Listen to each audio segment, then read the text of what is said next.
welcome to 2021 or something like that.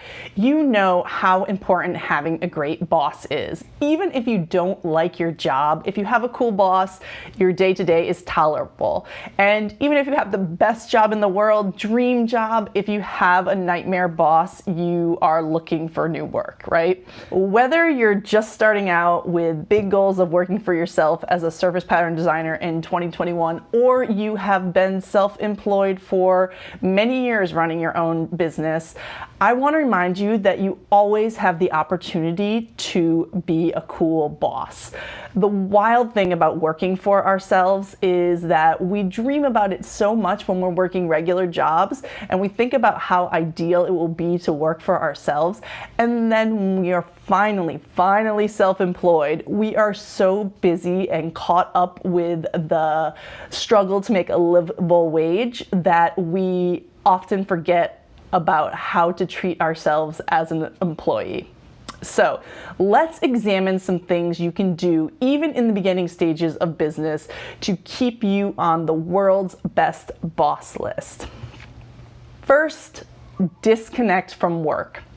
If your boss demands that you check your work emails every waking moment and responds to requests immediately within minutes on nights and weekends, that's not a good boss. And we often feel like our business depends on our immediate response to all inquiries, insane work speeds, and nonstop hustling, but that is just not true. Working constantly with no breaks and no recharge does not make you more productive. It doesn't make you more money. It makes you headed straight for burnout, right? It makes you want to give up much quicker and go find a job where, someone tells you what to do and it's not so stressful. You have to set healthy boundaries with your business right from the beginning. So a couple suggestions along that line. 1, determine hours that you're available to work and respond to work requests, and when you just won't, and make those boundaries clear, okay? I personally like to get things done immediately if I can, and I'm a quick worker.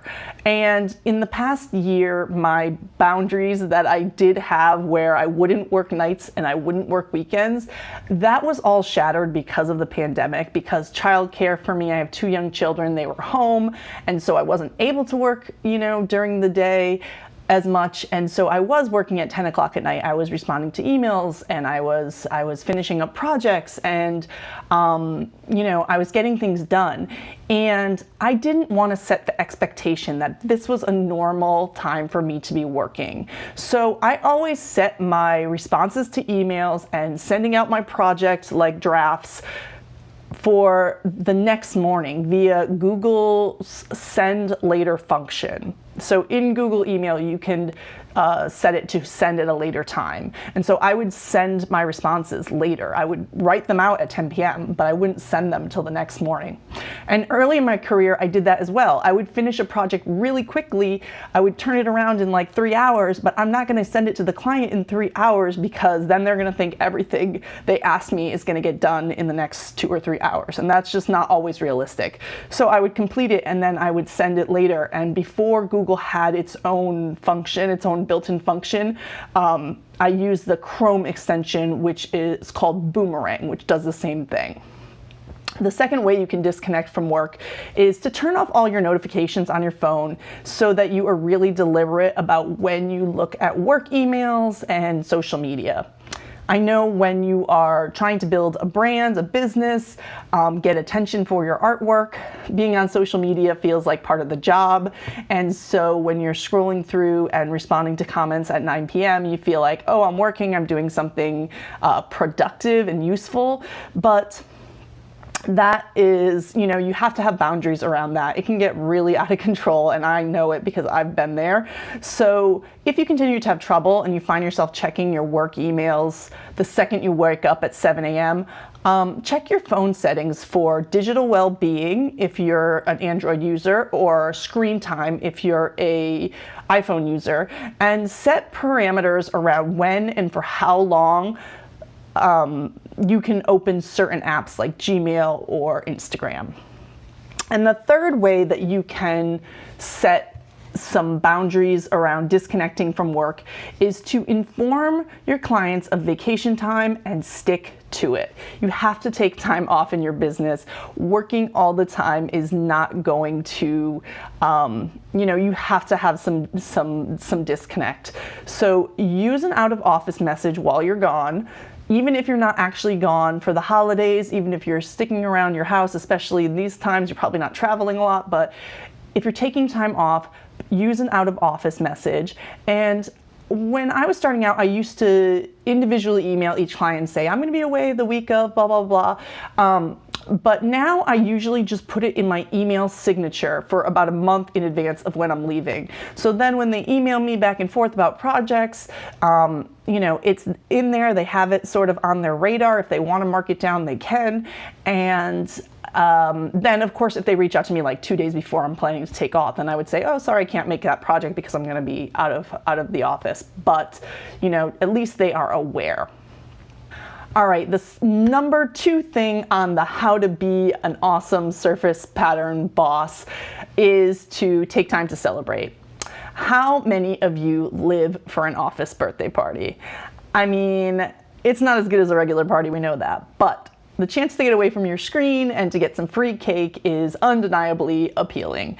And I also remember this one time when I was starting my career, it was Valentine's Day and it was totally unexpected, but our company had us go up to another floor of the office, and they had set up this huge candy buffet with like pink and red candies, and everyone could take a little treat bag. And it's like those kind of like special celebratory moments are just so much fun, and they're such a good way to, break up your day-to-day. So how can you, even starting out, how can you inject that into your business? When I celebrated my 8th year of self-employment this past year, I sent myself chocolate-covered strawberries, and I wrote it off as a business expense because really I was treating my employee to a celebration. And I also held an office holiday party, which actually just meant me getting takeout and taking the afternoon off, but whatever you have to do. Even if you don't have the extra budget to buy special treats for yourself, what can you do for fun? Can you put some random days right now into your calendar for the rest of the year, just picking random days and marking them as best boss days? And then when it comes along in like October and it says October 17th is the best boss day, you pledge to take it off and do something fun instead of work. Could you write out some greeting cards to yourself about like happy birthday or congratulations on this or that, or you're doing amazing, just encouragement cards, and then ask like a friend or a partner to drop them in the mail at scheduled intervals, or even use that aforementioned Google schedule tool. You could write yourself similar emails about happy birthday or just encouraging emails, schedule them for like months later, and then, when you receive them, it'll be like a little special something in your inbox. Like, I know this sounds silly, but how fun is it to get a message from your past self cheering you on, right? Self high five. So those are some easy ways to add some celebration to your day. Next, give yourself a raise. Making good money is not the only way to judge whether a job is good or not, but it sure does help. If you've been in business for a while and you haven't raised your prices with clients, it's time to do so. In a regular job, you expect to get a little bit more money each year.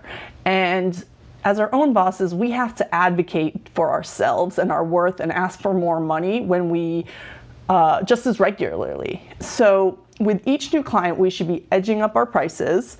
And even with our repeat clients, we need to regularly raise our prices. And that is tricky to do. It takes, some guts, but we need to make those steps in the right direction. If you're just starting out and pricing and negotiation can feel really overwhelming, asking for fair market price can be really intimidating. It's a learning process, and the advice that I give is to start where you feel comfortable, but be sure not to stay where you feel comfortable. I don't want you making entry-level money when you've been designing for 3 years, okay? Start where you feel comfortable, but you gotta keep moving up. You need to give yourself a raise. Number 4, make a cool space. My husband used to work at Google in New York City, and I understand what an unlimited budget can do to make office space cool. They had fully stocked snack bars every 20 feet, a full service cafeteria, ping pong, video games, conference rooms that were like New York City neighborhood themed, like such cool decor. There was this library that had a digital wall of books, custom, super cool wallpaper. Everything was super fun. But your business doesn't have to be Google or have a Google budget. To have an environment that makes you excited to sit down to work. Anything you can do to set up a cool, inviting workspace for yourself is going to make you happy to sit down and to draw each day. Even if it's just a corner of your dining room, a nice lamp and a potted plant, or a fun art print on the wall in front of you, that can do wonders. Honestly, something as small as fresh desktop wallpaper on your computer can lighten the mood and make opening your computer feel refreshing. So do what you can to add some little touches to your work area to make you smile. Finally, don't forget to socialize with others. A work happy hour or a chat with coworkers in the break room can be the best part of your day, but working alone, you don't get that opportunity. So making connections with other designers is an integral part of my Start Your Surface Pattern business framework, and I recommend that you also set aside time in your week to connect with other artists and talk shop. Not only will you learn a lot about how others do business, which can help you improve your business, but you get a chance to sort of vent about those frustrating clients or bounce questions off each other, and it really takes the sort of solo edge off of being a solopreneur. So I recommend taking that time in your daily, in your weekly, business life to socialize. So there we have it. Now is a perfect time to commit to being your best boss ever in 2021, whether you've been working for ages or you're still looking for that first paid job.